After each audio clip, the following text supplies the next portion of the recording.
Assalamualaikum warahmatullahi wabarakatuh.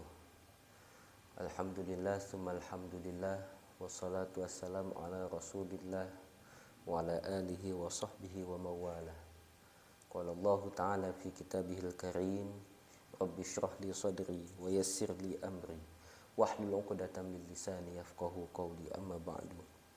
Sahabat-sahabat muslimin dan muslimat rahimakumullah.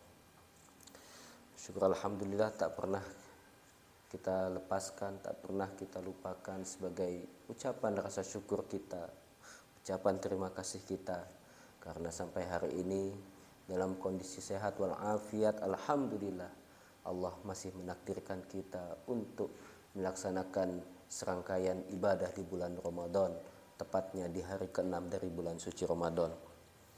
Sahabat-sahabat sekalian yang berbahagia, pembahasan kita pada hari ini memasuki hal-hal yang bisa membatalkan wudhu kita.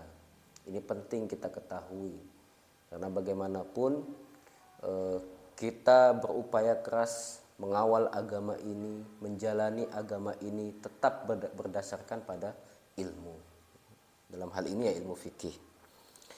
Bismillahirrahmanirrahim. Qala al-musannif rahimahullah wa nafa'ana bihi wa bi'ulumihi fid dharain amin. Nawaqidul wudu'i, hal-hal yang membatalkan wudu. Wa yanqudul wudu'a, jadi bisa membatalkan wudu. Apa itu al-khariju min ahadis sabilaini al-qubuli awid duburi ala makana. Jadi sesuatu yang keluar dari salah satu dua jalan kubul atau dubur. Kubul itu adalah kemaluan bagian depan, dubur itu adalah lubang yang ada di bagian belakang. Jadi segala apapun yang keluar, terlepas itu sudah biasa seperti kencing dan yaitu kotoran yang keluar dari dubur, atau hal-hal yang misalnya jarang terjadi. Ada kok orang keluar ternyata BAB-nya keluar kerikil misalnya, atau ada orang yang BAB misalnya keluar ulat dan lain sebagainya. Selama itu keluar dari salah satu dari dua jalan ini, maka hal itu bisa membatalkan wudhu dalam bentuk apapun. Gaskah, anginkah seperti kentut, benda cairkah, benda padatkah, dan lain sebagainya. Jika keluar dari salah satu dua jalan, itu bisa membatalkan wudhu. Wa yanqudul wudu'a zawalul aqli binaumin aw ghairihi. Nah, bisa juga membatalkan wudhu. Kategori yang kedua adalah apa? Zawalul aqli, hilangnya akal, binaumin au ghairihi, sebab dia tidur atau selainnya, misalnya gila, ayan atau epilepsi dan lain sebagainya. Tapi di sini diberi catatan oleh Al-Habib Ahmad bin Zain, illa nauma mumakkinin maq'adatahu minal ardi, kecuali tidurnya orang yang menetapkan menetapkan pantatnya atau posisi duduknya di tanah. Jadi jadi ada kategori tidur yang tidak sampai membatalkan wudhu.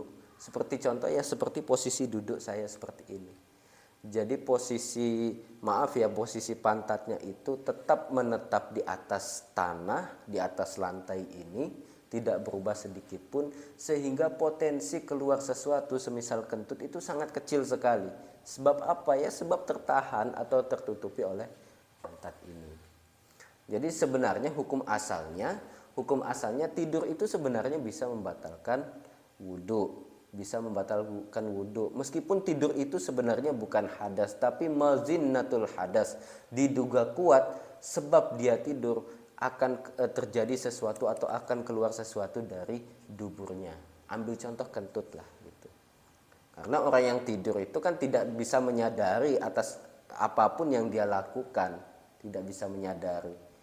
Jadi apakah dia bisa menahan kentut ketika misalnya dia ingin kentut, tubuhnya itu ingin mengeluarkan kentut, saat dia tidur kan dia tidak bisa mengendalikan. Itulah makna dari hadis wika usahi al-ainani itu. Tapi diberi catatan, oleh ulama bahwa tidur yang tidak sampai membatalkan wudhu ya tidur yang menetapkan posisi duduknya, posisi pantatnya. Sehingga kalau kita membungkuk sedikit dan pantat sedikit terangkat, maka itu sudah dalam kategori yang berbeda, sehingga itu bisa membatalkan wudhu.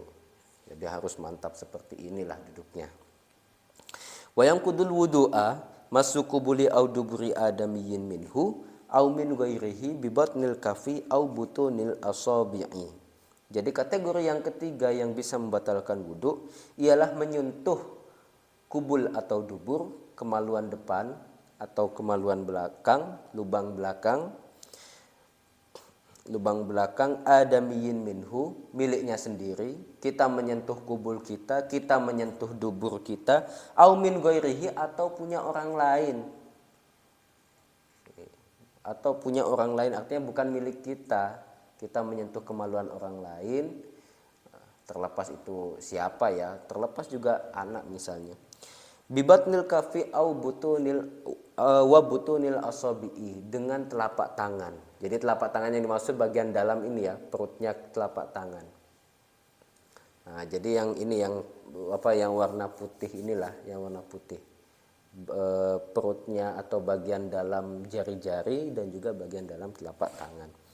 Kabiron kana au sogiron, baik orang yang kita sentuh itu dewasa atau masih anak-anak, walau waladahu, meskipun dia anak kita. Nah ini kalau mandiin anak habis wudhu, tahu-tahu kemudian mandiin anak, dan ya pasti kita menyentuh kemaluannya untuk membersihkannya, maka itu membatalkan wudhu kita. Walau maitan, meskipun yang kita sentuh itu sebenarnya sudah mati ya, misalnya dalam kasus memandikan mayit misalnya itu. Tapi kalau memandikan mayit alangkah baiknya pakai kaos tangan lah gitu, kaos tangan ya, supaya kita nggak nyentuh langsung. Kemudian kategori yang keempat, wayang kudul wudu'a. Dalam hal ini kategori yang terakhir, wayang kudul wudu'a iltiqa'u basyaratai rajulin wa imra'atin kabiraini ajnabiyaini bila hailin. Juga bisa membatalkan wudhu bertemunya atau bersentuhannya dua kulit antara laki-laki dan perempuan yang sama-sama dewasa. Jadi ini menarik, diberi catatan kabiraini, sama-sama dewasa. Ajnabiyah ini juga dia kategori orang lain, bukan mahramnya. Jadi ada wanita yang halal, ada wanita yang mahram. Wanita yang mahram itu adalah wanita yang tidak boleh kita nikahi. Wanita yang halal dalam hal ini ajnabi adalah wanita yang boleh kita nikahi. Menyentuhnya itu bila hailin, tanpa ada penghalang.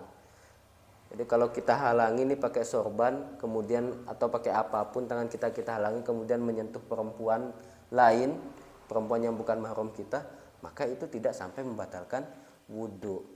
Maka muncul pertanyaan, bagaimana kalau seandainya suami istri saling bersentuhan atau suami nyentuh istrinya, batal gak wudhunya? Nah, perlu dikategorikan istri ini termasuk kategori ajnabi atau bukan, halal atau mahram gitu. Kalau dia dikategorikan sebagai perempuan yang, karena istri ini adalah sudah kita nikahi, sudah tentu dia termasuk kategori perempuan yang halal. Karena dia masuk kategori perempuan yang halal, maka menyentuhnya pun bisa membatalkan wudhu meskipun sudah diikat dengan sebuah pernikahan. Nah, ini perlu diperhatikan Bapak Ibu, suami istri, kalau bersentuhan setelah wudhu, maka itu bisa membatalkan wudhu. Sebab kenapa? Sebab di antara kalian berdua itu statusnya halal, bukan haram. Beda halnya kalau anak dengan ibunya gitu.